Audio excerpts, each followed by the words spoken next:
With hurricane season rapidly approaching, we made our way north. We had a strict deadline in July to get above 30 degrees north latitude, and there was still over 1,000 nautical miles to sail. Our first stop was a place that had a bit of a bad reputation for crime and corruption. Sailing on a schedule is never a good idea, and of course, it came back to bite us. In this episode, we visit the loneliest outpost in the old British Empire, the scene of a ghastly murder-suicide.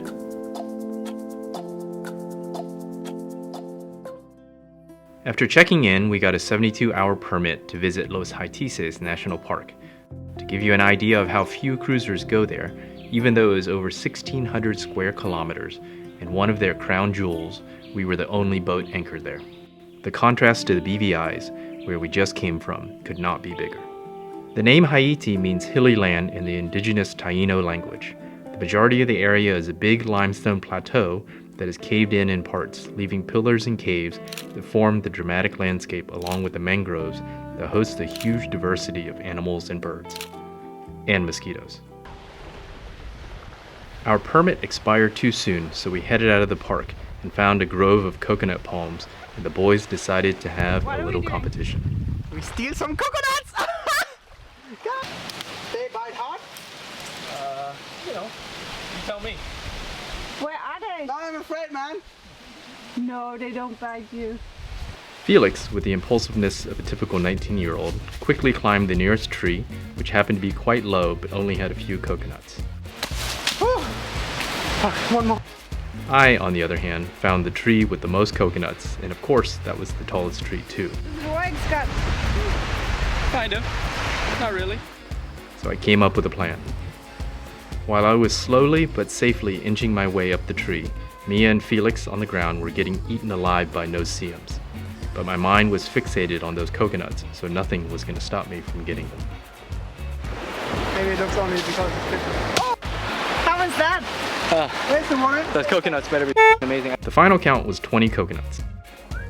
What we didn't think about was that getting the coconuts down was the first and probably the easiest step.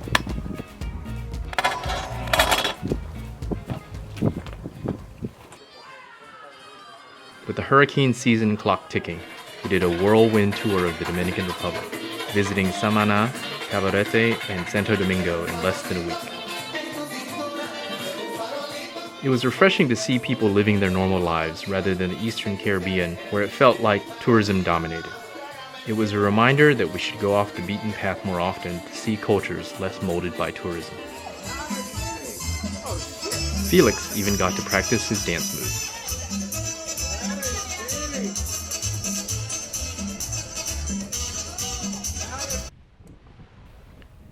Far too soon, we had to leave the Dominican Republic and keep moving to get out of the hurricane box.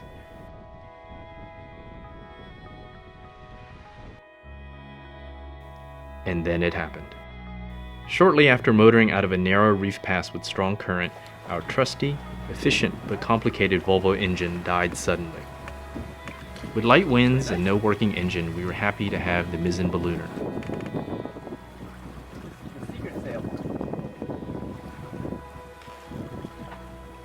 What's true wind, like 10? Your head is in the shot. I mean, the fact that we can go 6.3 and 8.1 true, pretty amazing. The challenge with the Bahamas is that most of the anchorages require entering a narrow, coral-lined channel that could have lots of current. Not an ideal place to be without a working engine. I spent the next 2 days reading all the reference material we had on board in hopes of stumbling on an obvious solution. I spent most of my time removing and cleaning every connection on the engine. Right around the time I was about to give up, I found the problem.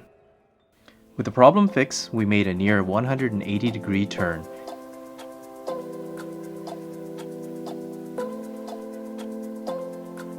We put away the light wind sails and headed upwind, back to our original destination, a lighthouse that was the scene of a murder-suicide over a century ago.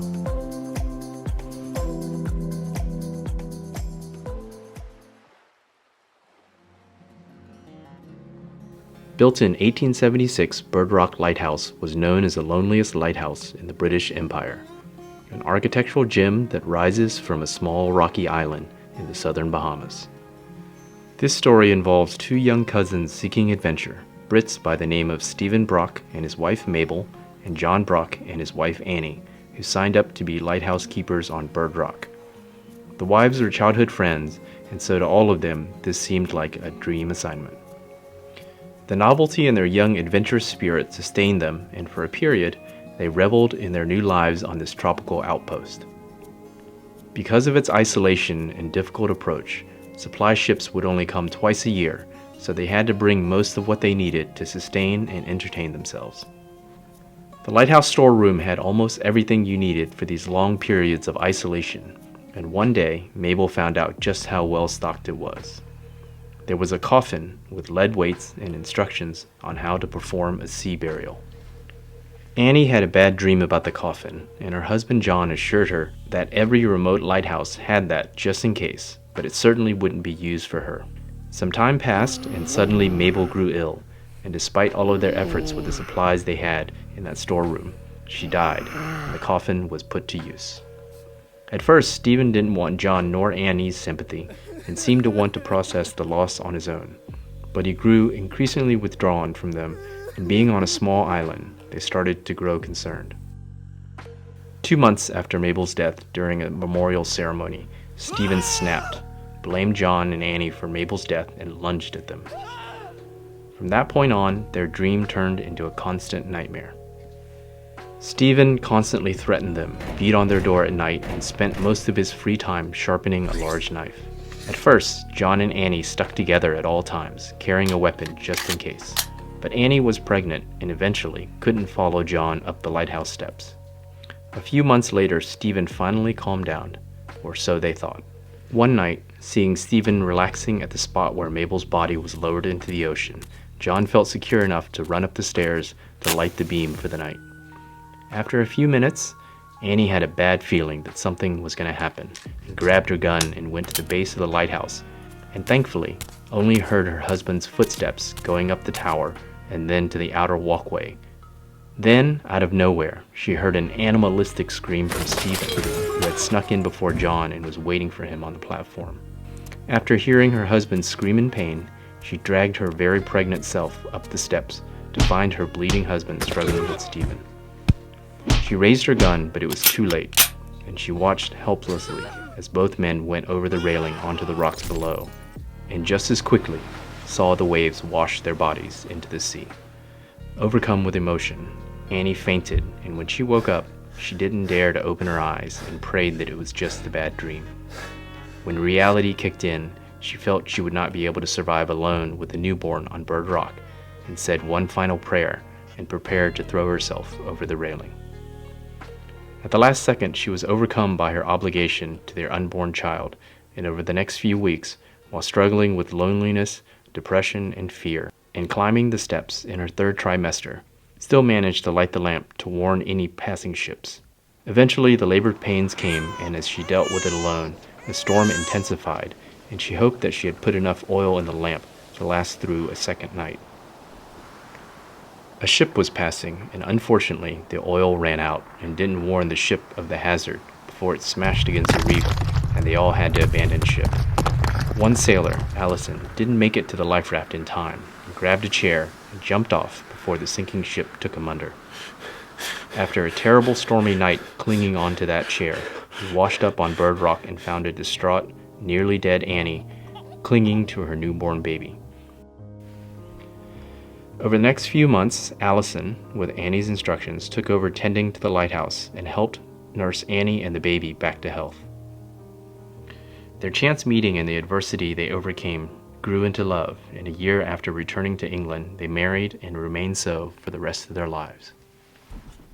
After a few more quick stops to see the typical spots, we enjoyed our last sundowner and last sunset over the Bahamas. Hurricane season was bearing down on us, and we had to head back to the U.S.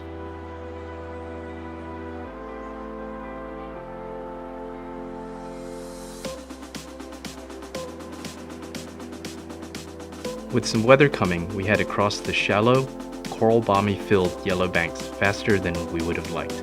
It didn't exactly make us feel comfortable, as you can see from the expression on my face. now? It's 4 meters, so it's okay, but moving up and down like a meter or so with these waves. Should be fun. 2.2 meter drive.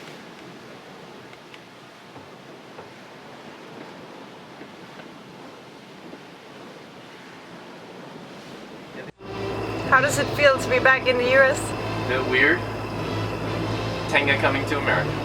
What are you going to do? Get fat. And go shopping.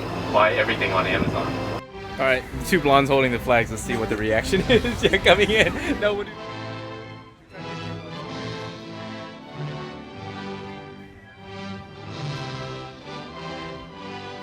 Next time on SV Tenga, a Dane sees what America is all about.